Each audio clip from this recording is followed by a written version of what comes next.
Bakit ang kauna-unahang Telegram ICO na si Dogezen ay handang-handa na para sa isang Binance listing? At ayan po ang siyang ating pag-uusapan sa video na ito. Pero bago po tayo magpatuloy, ay nais ko lamang po munang bigyang linaw ang aking disclaimer kung saan ang nilalaman po ng video na ito ay hindi po ito isang financial advice. For education and information purposes lamang po ang layunin nito. Ngayon, ano nga ba ang Dogezen at ang significance nito?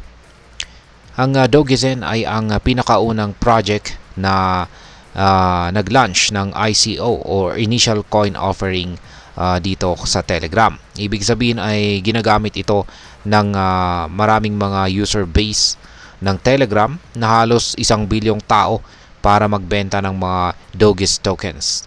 Dahil dito ay mabilis na tumaas ang popularity ni Dogezen, lalo na't umaabot na sa $643,000 ang na-raise sa presale nito sa loob lamang ng 2 linggo. Ngayon ay bakit po pinili ng Dogezen ang Telegram bilang platform? Pinili po ng Dogezen ang Telegram dahil trusted na source ito ng impormasyon para sa crypto community. Dito, ang mga investors ay nakakakuha ng insider tips at mga latest na crypto memes. Ang pagkakaroon po ng presale sa Telegram mismo ay nagbibigay ng tiwala sa mga investors.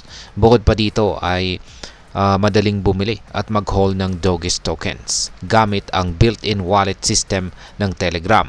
Kaya't mas maraming tao ang naiinganyo na mag-invest. Ngayon ay ano ang Dogezen Universe at paano po ito naiiba sa ibang laro? Ang Dogezen Universe ay hindi lang simpleng laro. Ito po ay isang gaming arcade kung saan maaring maglaro ang mga users ng iba't ibang play-to-earn mini games na powered po ng Doge's tokens. Bukod dito ay nag-aalok ito ng developer SDK or software development kit kung saan maaari pong mag-create at mag-launch ng sariling mga game ang mga developers diretso sa Telegram. Sa ganitong paraan, hindi lang isang laro ang pinapaandar nito, kundi isang buong gaming ecosystem. Ngayon ay ano naman ang mga financial advantages ng Dogezen? Sa financial aspect, si Dogezen ay may transparent at publicly available na tokenomics. Ibig pong sabihin, malinaw kung saan napupunta ang bawat bahagi ng funds.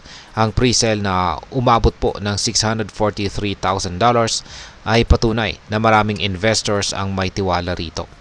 Isa pa, ang Dogezen ay may built-in revenue sharing model kung saan ang mga profit mula sa game listing fees ay bumabalik din sa mga token holders. Ngayon ay paano nga ba makakatulong ang Binance listing kay Dogezen? Sa mundo po ng crypto, ang pagiging listed sa isang major crypto exchange tulad po ni Binance ay malaking bagay.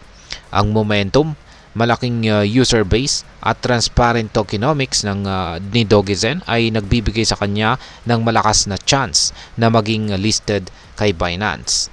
Ang success ng mga rival projects tulad po ni Cadizen at Hamster Combat na parehong listed kay Binance ay nagbibigay po ng clear na precedent.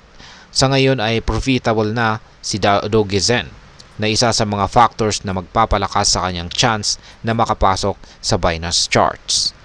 Ngayon ay paano naman magiging future layer ni Dogezen ang lahat ng mga Telegram games? Sa future or inaarap, si Dogezen ay posibleng maging foundation po ng lahat ng mga Telegram games.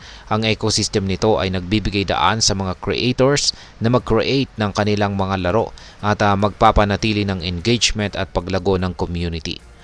Ang Dogezen Universe ay posibleng maging isang gaming hub kung saan ay maaring makuha ng players ang lahat ng kanilang kailangan. Ngayon ay ano naman ang aking masasabi tungkol dito? Ang Dogezen ay meron po siyang malaking potensyal na maging game changer sa Telegram gaming space. Ang unique na approach nito sa pag-launch ng ICO at ang malawak na vision ng Dogezen Universe ay posibleng magdala sa kanya sa top tier ng crypto projects. Ang transparency sa tokenomics at ang malaking user base ng Telegram ang nagsisiguro ng tiwala at engagement mula sa community. Kung magpapatuloy ang positive trend na ito, posibleng magkaroon ito ng Binance listing at mas lalong tumaas ang value ng Dogis tokens sa susunod na taon. Ang pagkakaroon po ng isang malinaw at achievable na roadmap ay isang malaking advantage para kay Dogis Zen.